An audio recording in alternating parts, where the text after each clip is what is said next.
खबर अपने नाज़रीन को देंगे। मुस्लिम लीग नून ने इलेक्शन में शिकस्त खाने वाले अहम रहनुमाओं को वफाक और पंजाब हुकूमत में ओहदे देने पर गौर शुरू कर दिया है। पार्टी फैसलों से इख्तलाफ करने वाले हुकूमत का हिस्सा नहीं बन सकेंगे। मजीद बात करेंगे डॉन न्यूज़ के ब्यूरो चीफ इफ्तिखार शराय साहब हमारे साथ मौजूद हैं। शराय साहब, क्या कहेंगे, कौन से अहम फैसलों पर गौर किया जा रहा है और ये बताइएगा कि कौन कौन से ये रहनुमा हैं शामिल इसमें?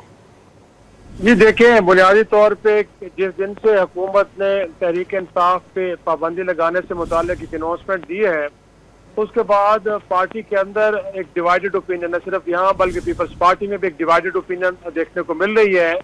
और यही वजह है कि इस डायरेक्टिव्स का जारी करने का बुनियादी मकसद ये था कि बहुत सारे जो अहम इशूज हैं उनके अगर कोई अपनी ज़ाती राय रखता भी है तो बेहतर यह है कि जब पार्टी के इजलास और मशावरती वहाँ पे इस राय का तो इजहार किया जाए, लेकिन पब्लिकली ना किया जाए। तो बुनियादी तौर पे पिछले दिनों तहरीक इंसाफ पर पाबंदी से मुताल्लिक फैसला किया गया था कि उसी तनाज़र में नए डायरेक्टिव जारी किए गए हैं कि अगर किसी को हुकूमत के किसी भी फैसले से इख्तलाफ है तो वो पार्टी के इजलास में तो राय का इजहार कर सकता है, लेकिन मीडिया पे आके या सोशल मीडिया पे आके अपनी राय का इजहार नहीं किया जा सकता। और आपको मालूम है कि साद रफीक साहब और इस तरह के कुछ दीगर रहनुमा हैं कि जिन्होंने तहरीक इंसाफ पर पाबंदी के फैसले को ज्यादा वेलकम नहीं किया।